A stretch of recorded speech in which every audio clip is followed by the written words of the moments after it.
böja mig ner här. Stå på knä. För nu träffar man ju Li här.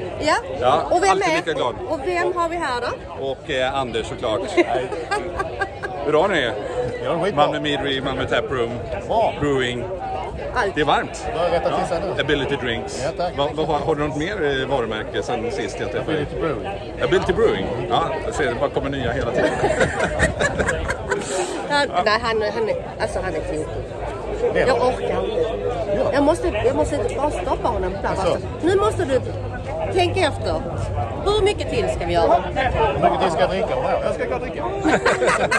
Ja, jag tycker ni ska göra jättemycket till. Det händer ju massa saker hos er, alltid. Ja. Häromdagen så var jag förbi Taproom och då visade du mig lite vad som händer next door. Det börjar hända saker där lite också. Ja. Ni ska Alltså vi måste alltså, han kan inte vara stilla, han måste göra någonting. Det är synd om mig. Ja, ni kommer att öppna en liten folköls En liten fraktion, hörna där och även ha en hel del beef jerky som ni håller på med också. Men vi vet inte när allting är klart. Nej, men du glider runt här och en solstråle skiner i kapp med solen. Vad är det bästa hittills som du har trillat på? Det är bara det här. Alltså den här atmosfären, miljön. Ja. Det är solsken, alla är glada. Det är Brewskival. Ja, det är Brewskival. Alltså Marcus och Con. Vilka människor. Ja. Nej, men det är fantastiskt. Vi är jätteglada att den är igång igen. Och nu ska jag gå och fylla på mitt glas. Vad ska jag dricka? Vad jag har i mitt glas, det är Ninas Köch. Just det, Nynäs har inte jag träffat idag. Nej. Måste jag gå och snacka med de grabbarna. Det var länge sedan. Ja. Det är ju givet på Brewskivalen. Ja. Now they're waiting at the gas station. Well, I'm here with Geri from First Craft, Budapest. Yeah. Hi guys. Welcome to Helsingborg and Sweden. First time here?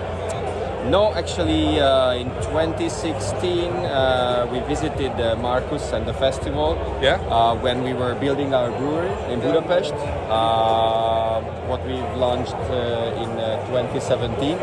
So we've been here once, and it was very fun. Yeah. Yeah. Well, I don't think I was here at that point, but so for me, you're a new brewery, and I like new acquaintances. The first time as a brewery. Yeah, right. I was here as a visitor. Yeah, all right. So how do you find the festival so far? We are in the mid of Saturday here, the second day, and it's much more people today than yesterday, I must say. Yeah, I realized it's crazy. It's just crowded, but I'm so happy that so many people about to check a very new and colorful beers. Yeah. So I'm happy about it.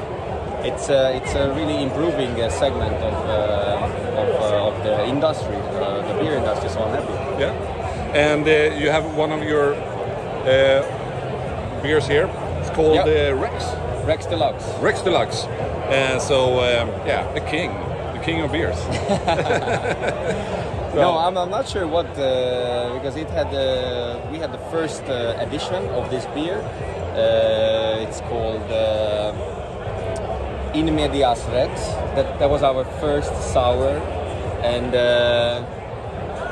the name was because that was our first sour beer, and we just came to go to the middle. Yeah. So right in the middle, we started with a lot of raspberries and a lot of everything in it, and it turned out quite good. Yeah. So and that's the second edition of the beer with more.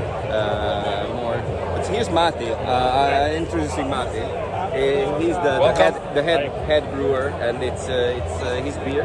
Yeah. So he can tell you more about it, maybe. Yeah, I must say it's really refreshing in this heat. Thank you. So tell us a bit more about. This is the kettle sour one. We use the Jager culture to sour it, this kind of beer. We do not put it into the tanks. We sour it in the kettle. After we boil it again to kill the lactic acid culture, and after we ferment it with New England yeast, and we used 200 kilograms of raspberry for 2,000 liter and 30 kilograms of lemon and 30 kilograms of lime. Yeah. And we do not add some lactose and something else, just the fruits, and we ferment it down together. So this is the tartness and sourness. Yeah. The lime and citrus gives it a really good, refreshing feeling. It's a little bit like spicy or something like. Yeah. Especially in this weather. Yeah, it's really hot. It's 30 degrees today. But Budapest. Do you have a tap room in Budapest, or? Yeah, actually, when we launched the brewery, we at that point launched the tap room as well. It's like 20 minutes from downtown. It's not really outside of Budapest, but it's not in downtown. Yeah. And at that point, we opened a bar at the same time inside to cheer the people who is not willing to travel for the beers outside of Budapest. So yeah, we're really focusing on the experience. So the tap room experience, what we started to love. That was the first love at first sight with the whole craft beer thing. We love to see people like to drink the beers fresh and nice at the place. What you have. So it's an amazing experience. So we really wanted to do the same thing in Budapest, and now it turns out we don't have any food in the tap room, but people, it was a hard work in the first year, but then now people are coming on Wednesday, Thursday, Friday, Saturday. We have full house with people with just beer. Beer tours are really important. We have beer tours to show how we do this, make the beer, how we brew. Yeah. So under 1 hour we show all of the brewery, and after they can taste the beer. So it's a fun package. Yeah. So how is Budapest as a craft beer city? I never visited Budapest. I would love to go there. And I know that you have a beer week in like May or something. Or is it September? It's September. It's September, yeah. Second week of September. So the craft beer scene is, I think now it's amazing. I think it's pretty unique in Europe. Like there are so many good breweries brewing high standard beer now. It just improved in the past 7-8 years a lot. We have a beer festival we launched in 2011. At that time, it was just all the craft breweries from the 90s, you know, from that era, doing beers with so quality. Yeah. But since 2014, it's just exploded. So many good breweries, so many good brewers. So we're really proud of the Budapest scene right now. So you should come to the Budapest Beer Week, because then most of the good breweries will be there, like the Hungarian ones as well. So I would love to. It's a nice one. Not this year, but maybe next year. So but you're not the only Hungarian brewery here today. Sips is here also. Yeah. Are they also from Budapest? Or? No, they are from Skål. They produce our equipment, because there is a Zip technology and Zip Brew House. The Brew House is a reference brewery, small 2,050 liters brewery with Brew House.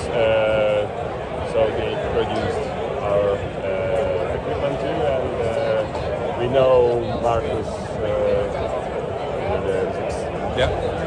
I'm so glad to have this little chat with you, and thank you for taking your time. Thank you for having us.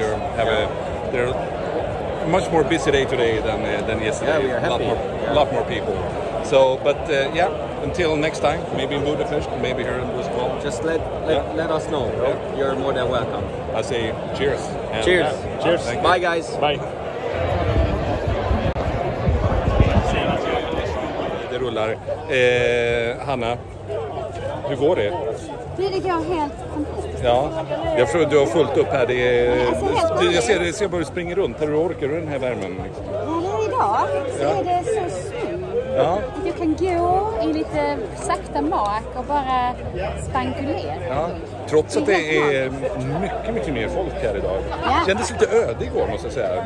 Det var lite mindre igår. Det var typ 2 500 igår, tror jag. Och så blir det väl ungefär det dubbla idag, hoppas vi. Ja. Lite grann beroende på hur mycket folk som spontant kommer ner. Men nej, det är fantastiskt.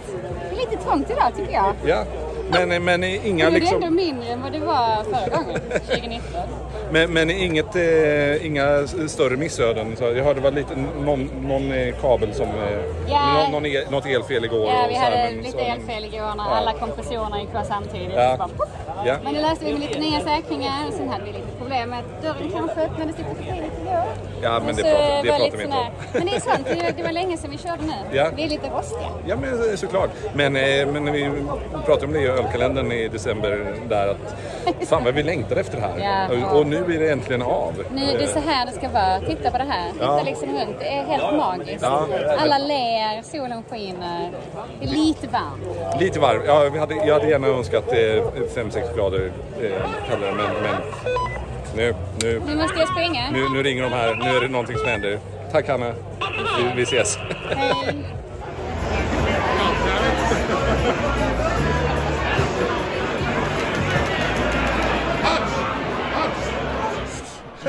barely.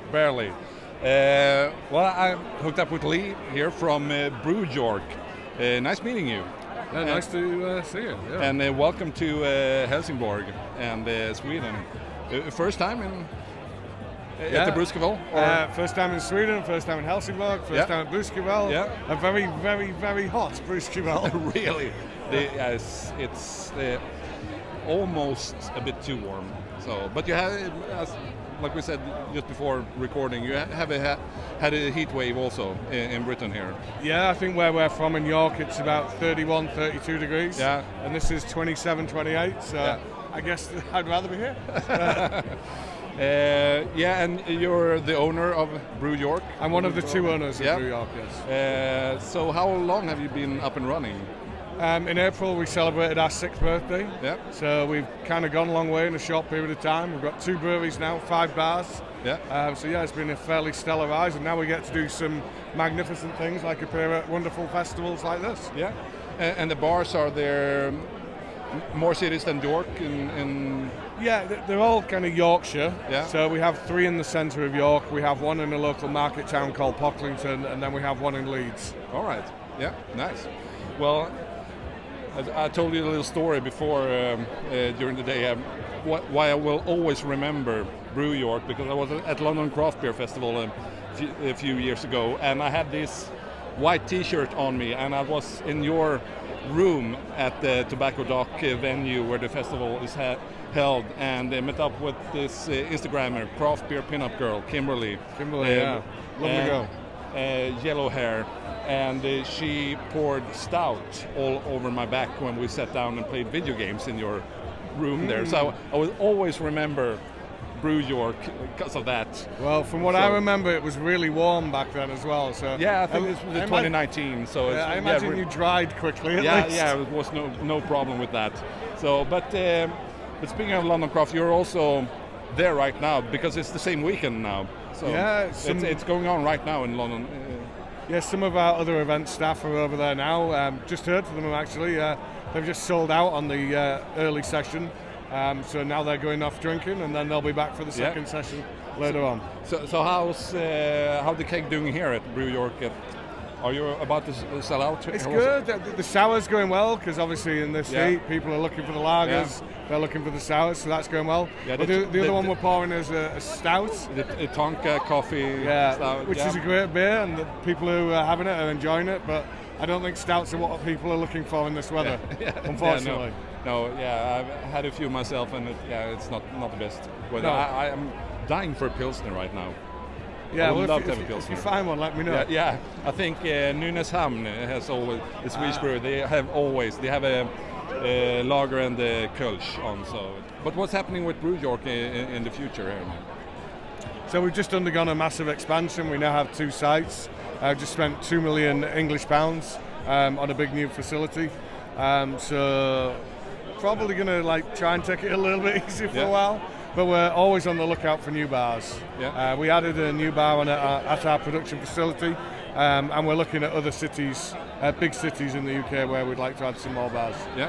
And we're going to keep the beer nice and weird, and very, very bold. Yeah. We don't really do subtle. No, that's what my impression of you also. there's something quirky about the combinations. My beer is like me. Yeah. Go big or go home. Well, very nice meeting you, and thanks for your time. Cheers. And cheers. See you in York whenever I'm there. Yeah.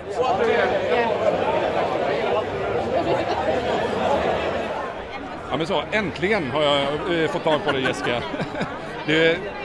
När du inte har jobbat här, det har varit fullt upp, och stått och hällt öl, men tog ett tag innan jag hittade dig i vimlet när du är ledig. Jessica från Hop Notch. Hur är läget? Ja, det är underbart. Ja, men det är ju... Kan man vara annat än lycklig. Men det är vädret fantastiskt, folk verkligen är superglada. Jag tror aldrig jag sett så mycket lyckliga människor helt enkelt på ett och samma ställe. Och bryggare. Ja, de är människor de också. Ja. Nej, men det är, många är ju glada att Brewskivalen är tillbaka. Fantastiskt väder. Någonting annat som är fantastiskt också, det är att jag har gått runt på det igår och idag, provsmakar lite här och där. Jag måste säga, kvaliteten, höjden på de här ölen. Ja. Jag tror inte jag har druckit en enda dålig bärs. Nej, inte jag heller. Det är magiskt. Ja. Och hur har det varit hos Hop Notch? Jag drack en trevlig fläder-IPA. Igår? Ja. Nej, tidigare idag. Ja, just det. Så blandar ihop dagarna. Men hur har ni haft det i... Det rullar på. Det rullar på ordentligt och det är superkul. Ja. Men vi hade ganska brett spektrum öl hit. En India Pale Lager, Lagers Lakejer. Vi hade en Cold IPA. Ja. Det var det är den nya trenden med Cold IPA. Vad är det egentligen? Kan du som är bryggare liksom... Ja, Cold IPA. Om man tänker först India Pale Lager, IPL. Det är ju egentligen välhumlad lager, hoppy-lager. Cold IPA, det är också jäst med lagerjäst. Men det ska jäsas vid högre temperatur, alltså steam som en steam beer. Typ en 18-20 grader. Plus det som är ganska viktigt också, just efter en amerikansk ölstil. Det ska vara råfrukt i, alltså ris eller majs i. Det ska vara lätt i kroppen.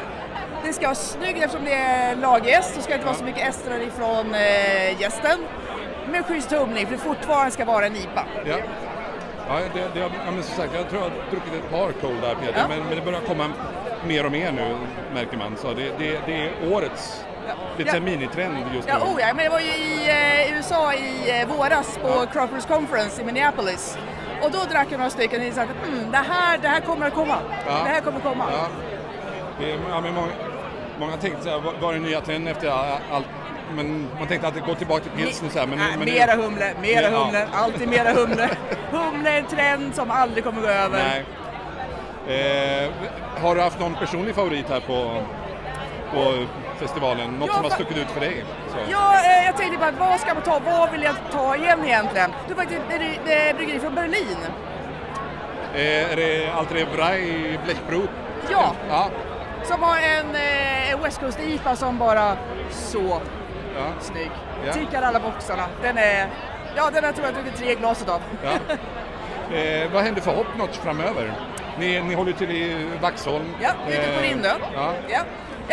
Vi tutar på mer och mer öl, mer och mer olika brygder. Här kommer Li också. Li, du har redan fått en intervju, så nu får du liksom... Att jag råkar gå förbi när det är Jessicas stund. Jag vet inte. Skål! Så ni är i Vaxholm? Ja, ute på Rindö. Vi kör på. Vi brygger på så mycket vi kan. Vi skulle behöva flera tankar, men med tanke på hur priserna går upp både på tankar och på transporter så försöker vi trolla med knäna. Ja, apropå det, liksom, nu, alltså den situation som vi befinner oss i här nu med vi har kriget i Ukraina, vi är jätteglada att vi har varvar här. Det är bara kvinnor som står och häller öl för dem, för att männen är kvar och de får inte lämna landet helt enkelt, men vi är jätteglada att varvar är här. Och det vi får liksom stå ut med i form av höjda priser är ju ingenting mot vad de får stå ut med. Så, jag klagar inte. Nej, så, men om vi sätter det åt sidan och tänker hur påverkar allt det här er i ölbranschen med de höjda priserna? Det är malten, spannmålen framförallt, men allting. I elen är ju allting blir dyrare. Malten gick ju upp 24% här vid årsskiftet. Sen elen, det vet ju alla, vart är på väg någonstans. Humlen, det har ju kontrakt på, många av oss har 3, 4, 5 års kontrakt. Men vi betalar ju dollar och euro. Och dollar och euro är inte billiga just nu. Nej. Så även om vi är bundna av priserna så är ju dollarn, växlingskursen är hög. Transporter, keykegs, det är också det att jag tror jag är inne på påstående till keykegs. Det är många av dem gjordes i Ukraina, har jag förstått. Så det är knappt att få tag i. Pappersmassa till kartonger och tråd och till etiketter. Etiketter brukar vara typ, vår leverantör har mellan 5 och 7 dagars ledtid på etiketter i vanliga fall. Nu är det 4, 5, 6, 7 veckor. Så det gäller att titta framåt och beställa i tid och veta vad man ska göra och hur mycket. Så det här påverkar oss alla på något sätt, men vi är ändå lyckligt lottade i vår del, ska vi ändå komma ihåg i det hela. Så det vi kan göra är just att köpa mycket ukrainska och stödja det. Och lokalsvensk också. Ska vi ha kvar lokala så måste vi köpa lokalt. Så har ni något som kommer ut spännande snart? I september här nu. Det är Chillpillen, vår Cold IPA, som jag är faktiskt väldigt, väldigt nöjd med. Det är sällan som jag är faktiskt riktigt jävla nöjd med nöje, men den här Chillpillen är bra. Då ska jag lägga in den i kundkorgen på Systembolaget här, nästa lokala släppet. Stort tack för att jag fick med prata om den äntligen. Tack själv! Och tack alla ni andra!